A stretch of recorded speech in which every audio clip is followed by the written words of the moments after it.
নমস্কার বন্ধুরা, আমি শ্রাবণী আপনাদের সবাইকে স্বাগত জানাই আমার শ্রেয়াস কিচেনে। আজকের পর্বে আমি নিয়ে এসেছি এই গরমের দিনের জন্য বানানো গন্ধরাজি চিকেন ভাপা রেসিপি। চিকেন ভাপা রেসিপি আমরা আগেও শেয়ার করেছি, তবে আজকে এই গন্ধরাজি চিকেন ভাপা রেসিপি বানিয়েছি, যেটা খেতে কিন্তু দারুণ স্বাদের হয়। চলুন দেখে নিই এই রেসিপিটি। এর জন্য প্রথমে আমরা একটা পেস্ট বানিয়ে নেব। আমি এখানে 1 ইঞ্চি আদা দিয়ে দিচ্ছি, 6-7 কোয়া রসুন নেব, আর একটা ছোট সাইজের পেঁয়াজ নিয়েছি। তারপরে দিয়ে দিচ্ছি 2টো কাঁচা লঙ্কা, ঝালটা আপনারা আপনাদের স্বাদ মতো দেবেন, আর 7-8টা ভিজিয়ে রাখা কাজু বাদাম দিলাম। এর একটা পেস্ট আমরা বানিয়ে নেব। আমি বোনলেস চিকেন ব্যবহার করেছি।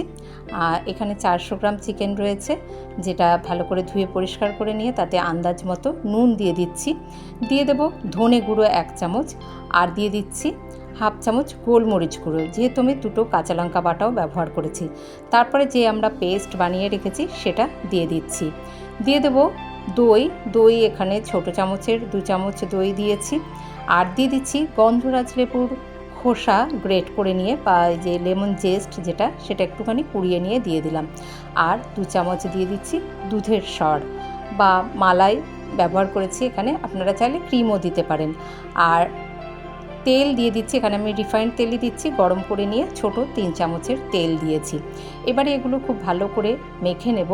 মেখে নিয়ে আমরা অন্তত এটা ম্যারিনেট করে রাখবো, মানে যতক্ষণ ম্যারিনেট করে রাখা যায় ততই এটা কিন্তু ভালো হবে। আমি এটা 1 ঘন্টা মতো ম্যারিনেট করে রেখেছি।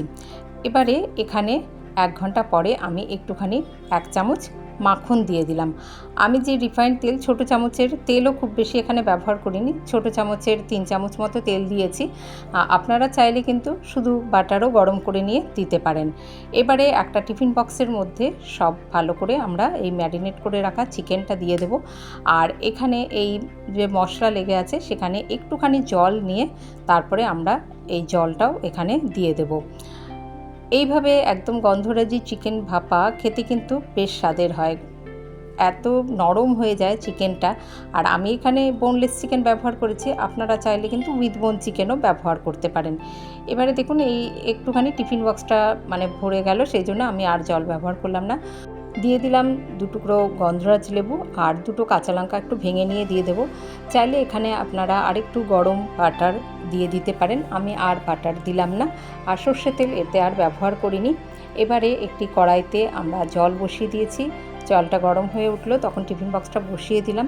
আধ ঘন্টা আমরা এটাকে ঢাকা দিয়ে স্টিম করে নেব। আর টিফিন বক্সটার অর্ধেকের নিচ অবধি যেন জল থাকে সেদিকে খেয়াল রাখতে হবে। আধ ঘন্টা পরে গ্যাসের আঁচ বন্ধ করে দিয়ে আবারও ঢাকা দিয়ে 10 মিনিট স্ট্যান্ডিং টাইমে রেখে দিলাম। তারপরে একটু ঠান্ডা হয়ে এলে তারপর টিফিন বক্সের ঢাকাটা খুলে দিয়ে গরম গরম সার্ভ করে দিন গন্ধরাজি চিকেন ভাপা। খেতে কিন্তু দারুণ স্বাদের হয়। আর এই সময় গন্ধরাজ লেবুর গন্ধ, গোলমরিচের গন্ধটাও ভীষণই সুন্দর আসে। এই গরমের দিনের জন্য আদর্শ এই চিকেন ভাপা। আমরা গন্ধরাজি কাতলা ভাপা তো বানিয়েই থাকি, একবার গন্ধরাজি চিকেন ভাপা রেসিপিটিও বানিয়ে দেখার অনুরোধ রইল। ভালো থাকবেন সকলে।